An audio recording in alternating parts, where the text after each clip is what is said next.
Hello and welcome to episode 1 of Dark Mondays with Kevin Bozeman. I'm Kevin Bozeman and I'm so thrilled to share this little project I've been working on. Conceived, written, and produced by me, Dark Mondays is a weekly podcast about theater, mostly musical theater. One week I might see some theater and come back here to give you my review. Another week I'll sit down for an intimate conversation with a theater insider. I had this incredibly inspiring, soulful conversation with an actor related to the show we're highlighting, the musical we're highlighting this week, and I can't wait to share that with you in a couple of weeks. Now, other weeks I'll choose a show and explore its plot and characters, its actors and creators, and not just artistically, but through a social, cultural, and political lens. I'll also share my life and my career, my 30-year career, both on stage and on the creative side. Basically, I'm pulling back the curtain on the stories, the songs, and yes, even the backstage drama that makes theater matter. I want us to go beyond just the spectacle and create a space for thoughtful conversations about where these stories meet real life and what they tell us about who we are. But before we dive in, while preparing for this episode, the theater community suffered a loss. And I must take a moment to honor the brilliance and the beauty in the life of Kimberly Hébert Gregory. I dedicate this episode to her. I had the honor of working with Kimberly about 20 years ago on the Gazelle tour of The Lion King. I also met her family, her then husband, actor Chester Gregory, who broke the news of her transition on his Instagram, and their young son, now a young man. Kimberly was not just an extraordinarily talented actress and singer, she was an extraordinary person. You know the kind of person who never met a stranger? That was Kimberly.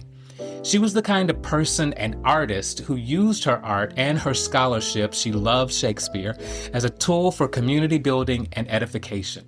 Kimberly was warm and funny and grounded and soulful. Kimberly was love. That's how I've been describing her these past few weeks. To be in her presence was to be loved. She will be missed by the theater community, by the film and television community, and I know most deeply by her family and friends. My deepest condolences go out to them, to Chester, and especially to her beautiful son. Rest in peace, Kimberly.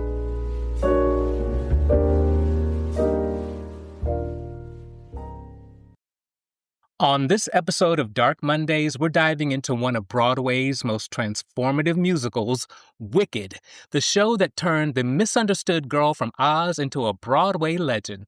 We'll look at how it redefined what it means to be wicked on stage, in culture, and in ourselves. Because Wicked isn't just a show about two witches. It's about perception, power, and what happens when a woman, or any marginalized person for that matter, refuses to be silenced.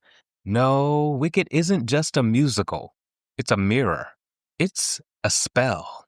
It's a story about what happens when you stop apologizing for who you are and you start to fly.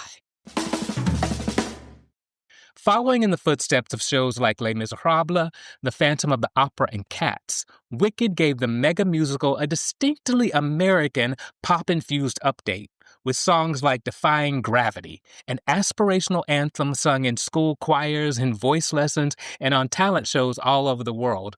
And let's be honest, who hasn't at some point wanted the chance to fly? Currently, in its 22nd year on Broadway, Wicked opened on October 30th, 2003 at the Gershwin Theater, making it one of the longest-running musicals in Broadway history. And with near-capacity seating, it consistently ranks as one of the top-grossing Broadway shows. So it shows no signs of slowing down anytime soon. It truly required a powerhouse team of creatives to take a story like Wicked off the page and onto the stage. You had the Stephen Schwartz on music and lyrics, with Winnie Holtzman on the book. Directed by Joe Mantello and choreographed by Wayne Cilento, the show was nominated for 10 Tony Awards, including Best Musical, Best Book, Best Orchestration, Best Original Score, Best Choreography, Best Costume Design, Best Lighting Design, Best Scenic Design, and Best Actress for both of its leading ladies, Kristen Chenoweth, who played Glinda or Galinda, and Idina Menzel, who played Elphaba. The show took home 3 of those awards: Best Scenic Design, Best Costume Design, and Best Actress for Idina Menzel, a performance so iconic that 20 years later, she's still leaving concert audiences in tears with her heartfelt interpretation of For Good. I saw Idina in concert when she was touring with Josh Groban. My friend Pete was Josh's percussionist for a few years, and he'd get me tickets when they came to play the Garden. I live in New York City. And there was definitely some Wicked in Idina's set. There was some For Good and some Defying Gravity and songs from her album and that song from Frozen. I saw Eden Espinosa, another famous Elphaba, in the green room once after one of those Josh Groban, Idina Menzel concerts, and I didn't say hi because I sometimes get nervous around famous people. And unfortunately, I hadn't seen her in a show. I really only knew her from bootlegged YouTube clips of her Elphaba. And I felt like it would have been kind of weird to go up and be like, I've seen you on YouTube in Wicked and you're amazing. So I just opted to not do that because I think it would have felt kind of awkward. So shout out to Eden Espinosa. I hope wherever she is, wherever you are, Eden, you are thriving, you are moisturized and hydrated, and I hope to see you on stage soon. And I don't know if maybe Idina had her own green room because I was definitely in Josh's green room to meet my friend Pete and also meet Josh. And I didn't see Idina in there. And I assumed, though I could be wrong, that Eden Espinosa knew both Josh Groban and Idina Menzel. And of course, maybe Idina Menzel had not come into the green room yet. I actually didn't stay there very long because there were quite a lot of people. And, it was nice to be in the green room. But once you've had that moment, you had it and it's time to go. And by the way, I actually didn't see Adina's Elphaba either. I did see her in the original cast of Rent, though. I moved to New York City in the early 90s after college, and I feel like Rent was the musical of that time in New York City, especially the musical of young people, just like Wicked became the musical of young folks in the early 2000s. So there were so many opportunities to see Rent because does anyone remember how you could walk up to the box office and buy I want to say $10 standing room tickets or even $10 tickets, like rush tickets, very last minute and be on the first row. So I saw Rent so many times. I auditioned for Rent. I think Rent was probably one of my first big musical theater auditions when I first got to the city.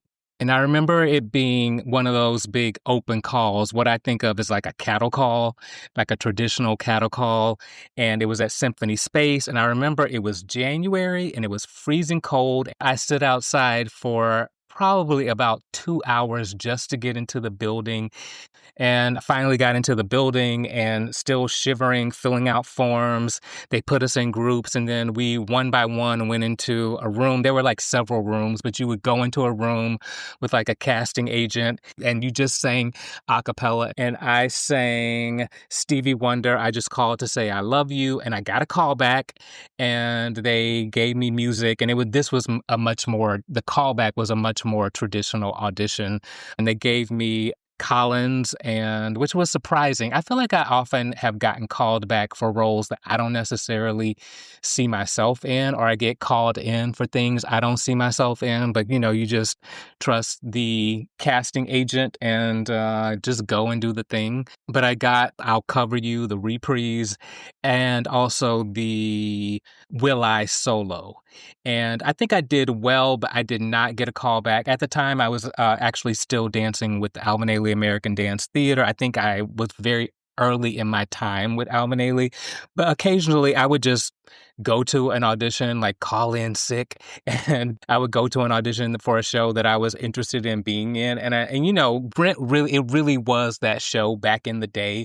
So people were willing to stand outside in January, in the cold, in the rain, to get into the room and to also call in sick from your wonderful dance company job that you have and audition. And I was just dropping in auditions at that time just to see what would happen, you know? And I auditioned for Rent one other time. I went to a dance call with Marlise Yerby, the choreographer, and that went well, but didn't book the show.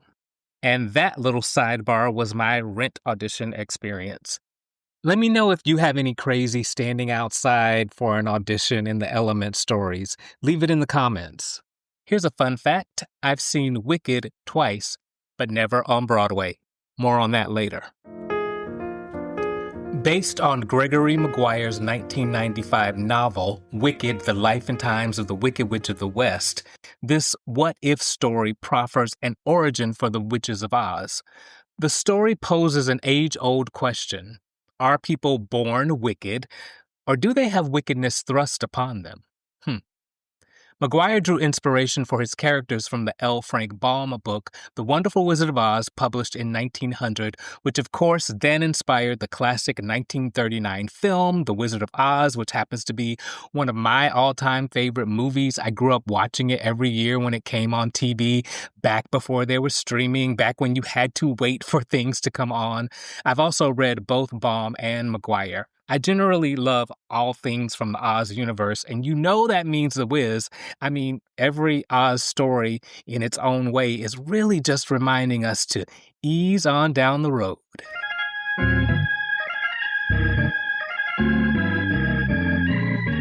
Themes like friendship and social isolation combined with Wicked's pop score appeal to adolescent audiences, making it the musical for an entire generation of young theatergoers.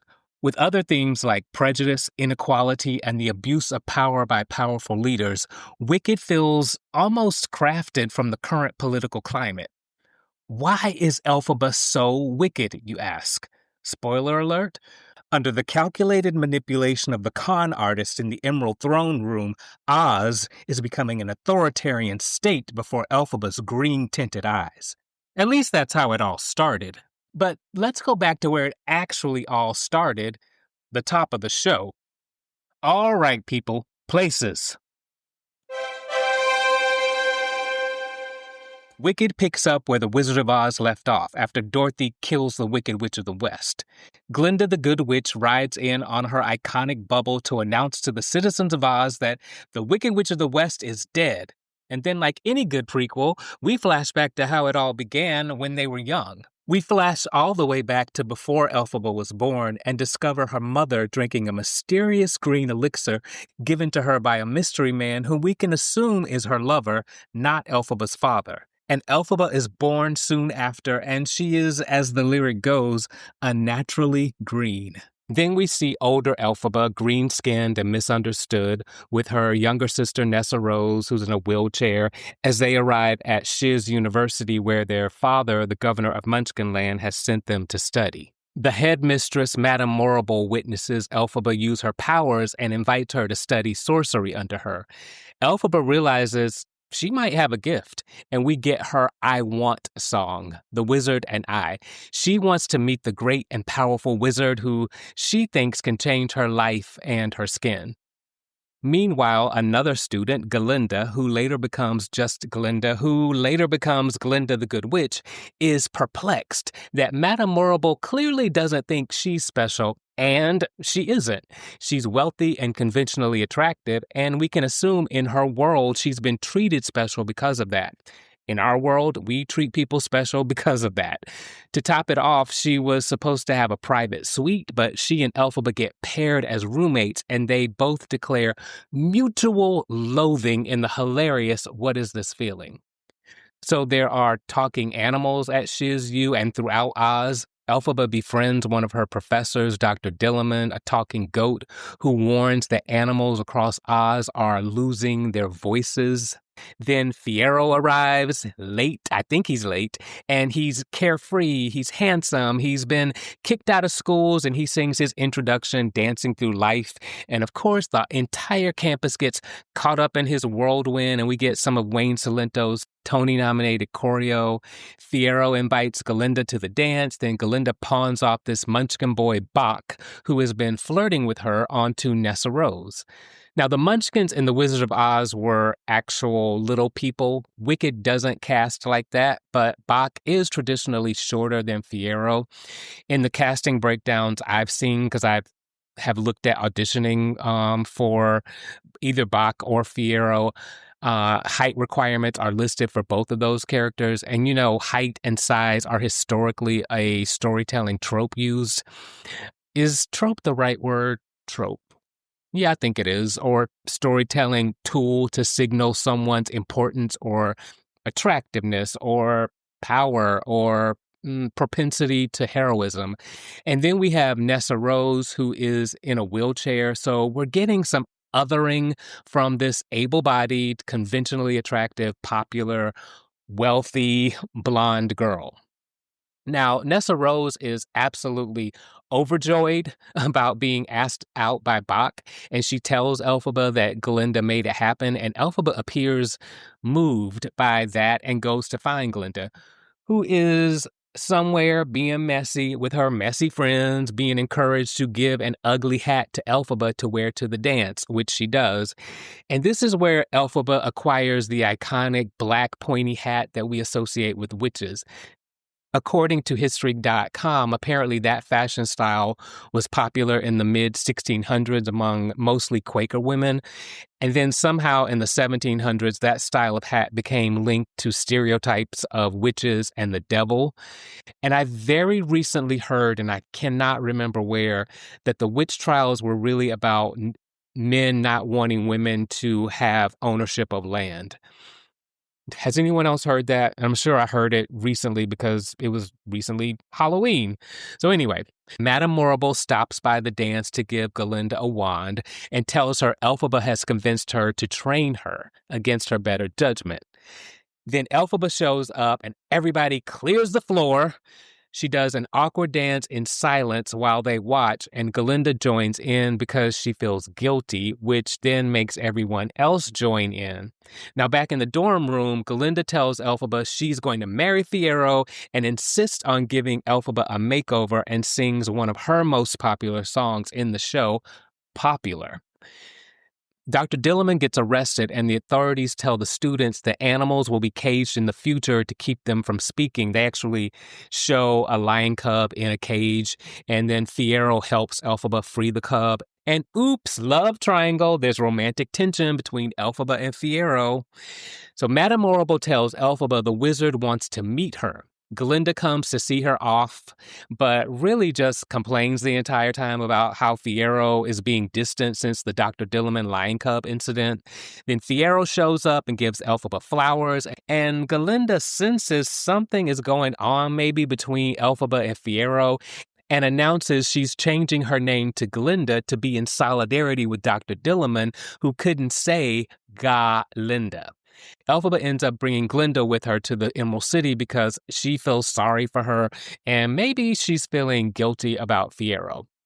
The stage transforms and we're in Emerald City in a number called One Short Day. And I love having The Wizard of Oz and The Wiz to reference because the arrival in Emerald City is always one of the best moments in the Oz universe. It's always going to be a big musical number. In The Wizard of Oz, it was the Merry Old Land of Oz.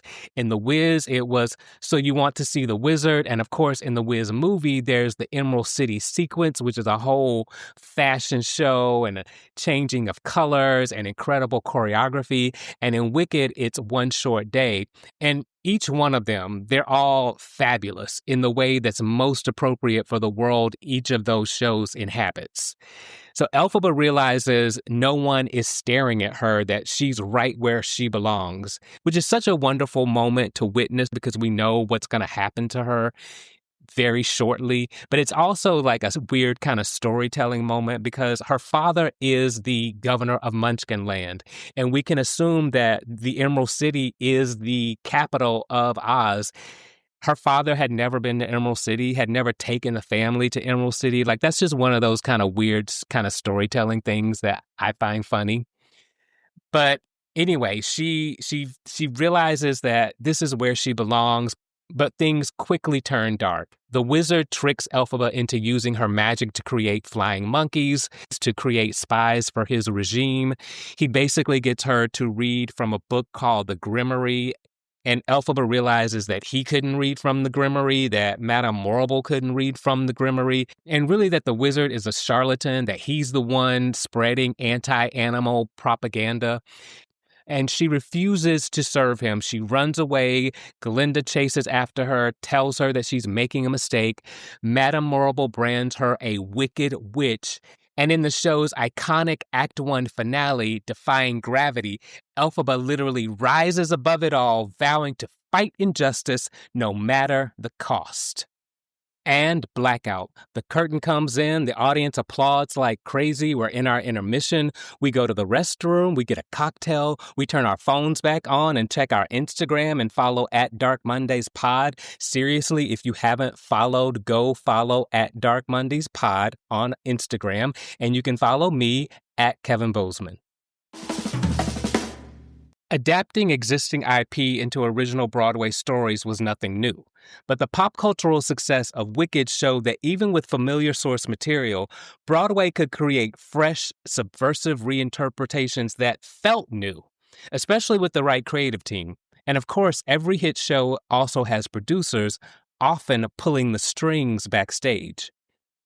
Wicked's producers include Mark Platt, John Platt, David Stone, and Universal Stage Productions with the Araka Group.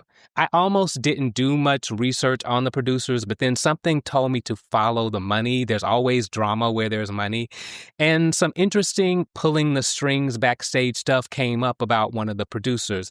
Not directly connected to Wicked, but I'm going to tie those strings together. According to NBC Universal, Mark Platt optioned Gregory Maguire's novel to produce the musical.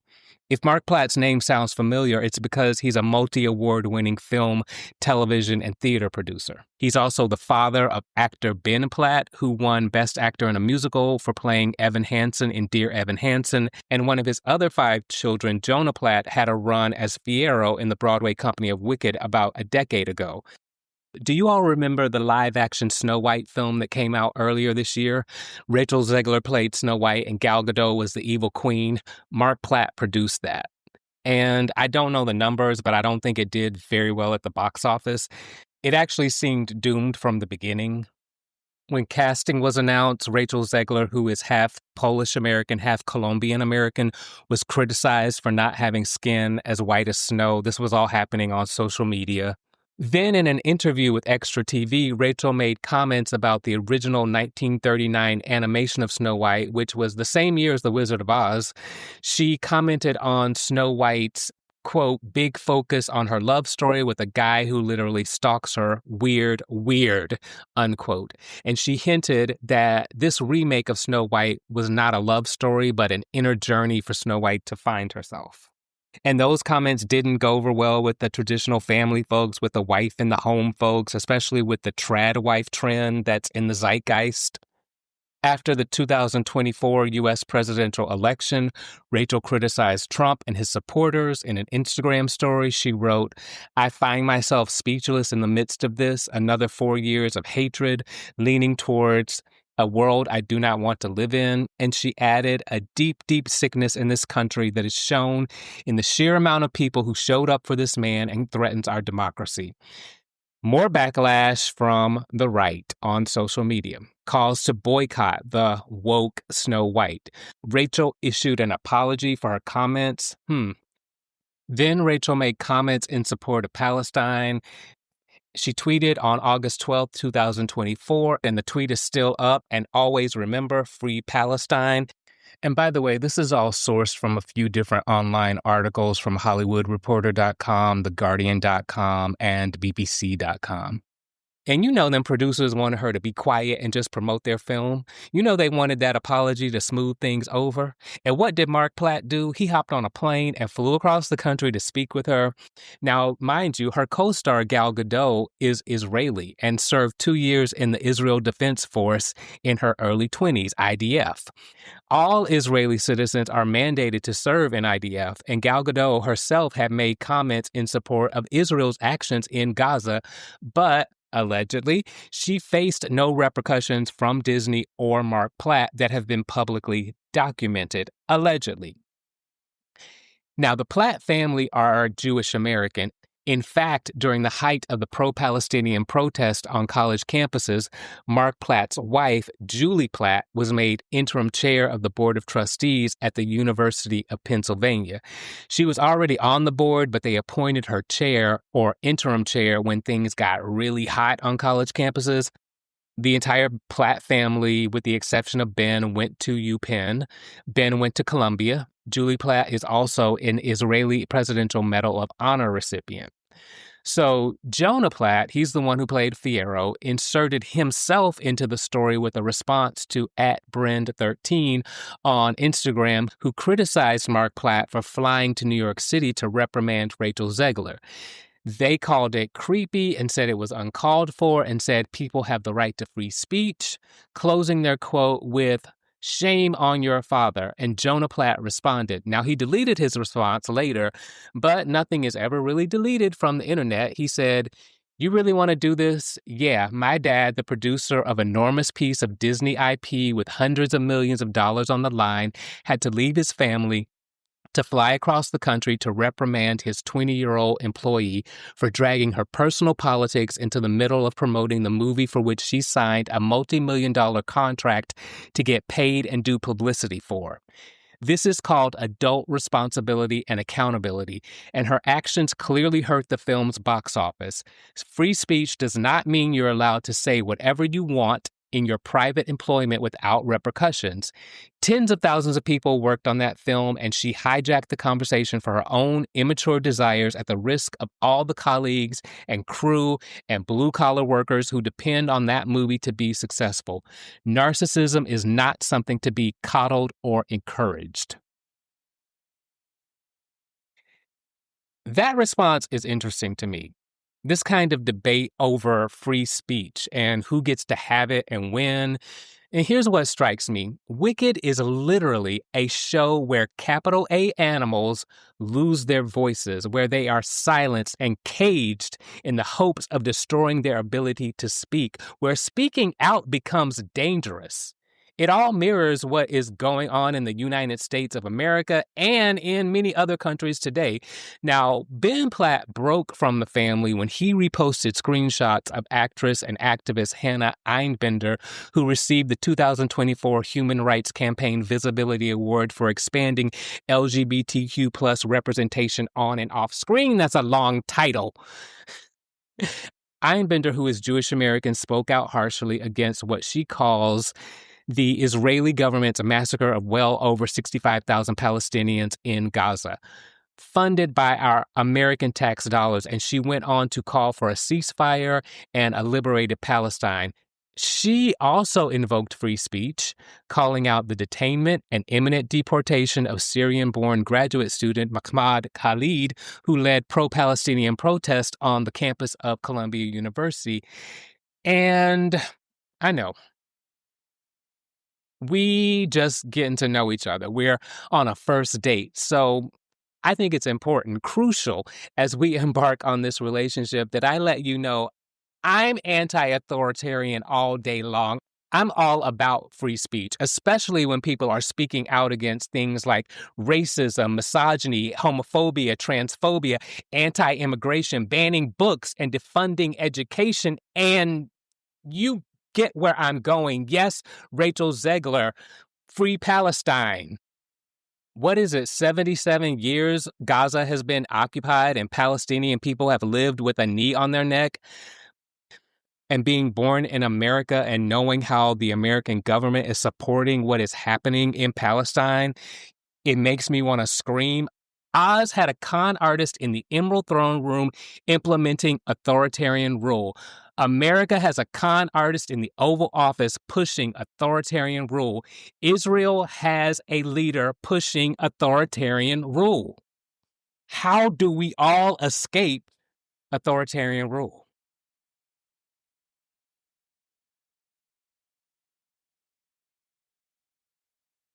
There's a great clip on YouTube of Ben Platt singing The Wizard and I from Miscast, by the way. I'll leave a link in the show notes. There's also a link to Hannah Einbender's Human Rights Campaign speech in the show notes.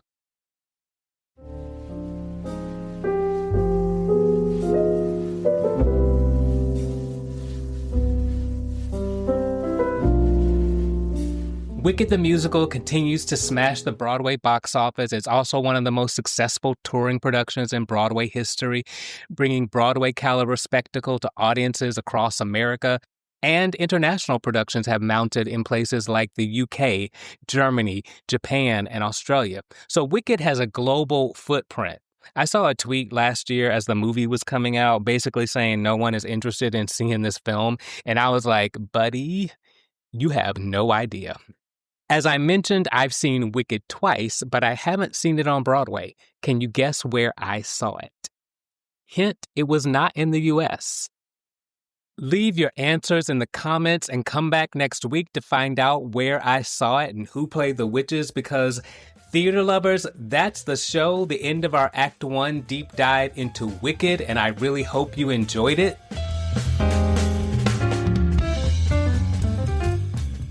Dark Mondays with Kevin Bozeman was conceived, written, and produced by me, and can currently be found on Apple Podcast, Spotify, YouTube, and iHeartRadio.